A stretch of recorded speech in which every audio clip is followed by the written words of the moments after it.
안녕하십니까. JTBC 전문 뉴스입니다. 초중고등학교가 오는 9일부터 순차적으로 온라인 개학하는 가운데 실시간 양방향 원격 수업은 거의 없을 것으로 보입니다.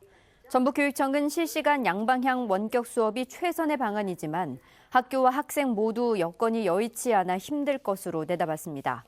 이에 따라 교사가 강의 영상을 제작해 제공하거나 교육방송 등이 만든 기존 강의 영상을 활용하는 방식으로 원격 수업이 이루어질 것으로 보입니다. 코로나19로 일자리를 잃거나 일감이 줄어든 저소득 노동자와 특수고용직 노동자 등 1,300여 명에게 생계비 140억 원이 긴급 지원됩니다. 전라북도는 5인 미만 사업장이 닷새 이상 무급휴직을 시행하면 해당 노동자에게 2달간 최대 100만 원의 생계비를 지원하고 일자리를 잃거나 일감이 줄어든 특수고용직 저소득층 근로자나 프리랜서에게도 2달간 최대 100만 원을 지원할 계획입니다. 또 비정규직 실직자에게 방역과 약국 보조 업무 등 단기 일자리를 제공하는 등 사각지대에 놓인 노동자들에게 생계비를 지원할 계획이라고 밝혔습니다. 코로나19로 어려움을 겪고 있는 농가들을 돕기 위한 드라이브스루 방식의 농산물 판매장이 오늘 전주 종합경기장에 개설됐습니다. 내일까지 이틀 동안 운영되는 농산물 판매장에서는 달걀과 애호박, 양파 등 친환경 농산물을 시중보다 20%가량 싸게 살 수 있습니다. 전라북도와 전주시는 오는 토요일에는 전북도청 주차장에 드라이브스루 방식의 농산물 판매장을 개설할 계획입니다. 익산시가 지역 화폐를 사용한 시민들에 대한 할인 혜택을 최대 20%까지 확대합니다. 익산시는 충전식 지역 화폐의 10% 할인 혜택 기간을 오는 6월까지 연장하고 이 기간 동안의 사용 금액의 10%를 충전 금액으로 돌려주게 돼 할인 혜택이 20%에 이른다고 밝혔습니다. 익산시는 코로나19로 침체된 골목 상권 활성화를 위해 지역 화폐의 발행 규모를 100억 원에서 300억 원으로 늘렸습니다. 송하진 전라북도지사를 비롯한 공무원들이 오늘 전주역을 찾아 타 지역에서 전북으로 오는 시민들에게 방역 수칙 준수를 요청했습니다.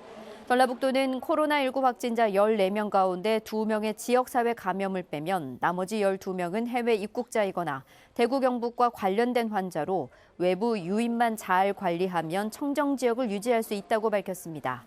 따라서 사회적 거리 두기를 잘 준수하면 코로나19의 확산을 막을 수 있다면서 시민들의 동참을 호소했습니다. 오늘부터 초미세먼지 발생에 따른 비상저감 조치가 내려지면 배출가스 5등급 노후 자동차의 운행이 제한됩니다. 전라북도는 전체 차량 93만 대 가운데 2.5%인 2만 3천여 대가 단속 대상인 배출가스 5등급 노후차라면서 차 주인에게 이를 통보했다고 밝혔습니다.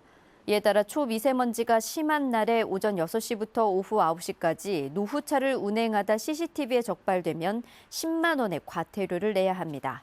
다만 주말 연휴나 공휴일은 단속에서 제외됩니다.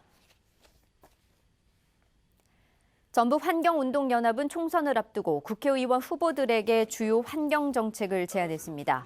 세부 제안 내용을 보면 새만금 해수 유통, 녹색 일자리 창출과 에너지 전환, 미세먼지 주범인 소각 발전시설 관리 대책, 가축 전염병 예방적 살처분 최소화 등 10대 분야 48가지 정책입니다. 환경운동연합은 후보들에게 정책 제안서를 전달하고 수용 여부를 공개할 계획이라며 유권자들이 기후 위기와 생태 보존에 공감하는 후보들을 선택해 현실의 변화를 만들어달라고 말했습니다. JTBC 전주방송의 21대 국회의원 선거 전주시 병 후보 초청 토론회가 오늘 오후 6시 40분부터 7시 40분까지 1시간 동안 생방송으로 진행됩니다. 오늘 토론회에는 4년 만에 다시 맞대결을 펼치는 민주당 김성주 후보와 민생당 정동영 후보가 참석해 전주시병 선거구의 현안을 두고 치열한 토론을 펼치게 됩니다. 이번 토론회는 유튜브와 페이스북을 통해서도 생중계됩니다. 내일은 대체로 맑은 가운데 일교차가 크게 벌어지겠습니다. 아침 최저 기온은 무주 영하 1도, 익산 영상 2도, 전주 영상 3도 등으로 오늘보다 5, 6도가량 낮아 쌀쌀하겠습니다. 한낮 기온은 15도에서 17도로 오늘과 비슷하거나 조금 낮겠습니다. 미세먼지 농도는 보통 수준을 보이겠습니다. 당분간 비 소식은 없겠고 대기가 갈수록 건조해질 것으로 보여 화재 예방에 주의가 필요합니다. JTBC 8시 뉴스 예고입니다. 금융기관이 코로나19로 피해를 본 중소기업과 소상공인에 대해 대출을 연장하고 이자 납입을 미뤄주기로 했는데 조건이 너무 까다롭다는 지적도 나오고 있습니다. 최근 도내에서 해외 입국자나 타 지역 거주자의 코로나19 감염 사례가 잇따르자 전라북도가 외부 유입 차단과 사회적 거리 두기 운동에 동참할 것을 호소하고 나섰습니다. 군산시가 사회적 기업을 통해 이달부터 마스크를 생산할 계획이었지만 중국에서 제조 설비를 들여오지 못해 해를 태우고 있습니다. 지난 2월 남원 3회터널에서 대규모 사고가 발생했지만 고속도로 화물차의 아찔한 주행은 여전히 개선되지 않고 있습니다. 자세한 소식은 JTBC 8시 뉴스에서 전해드리겠습니다.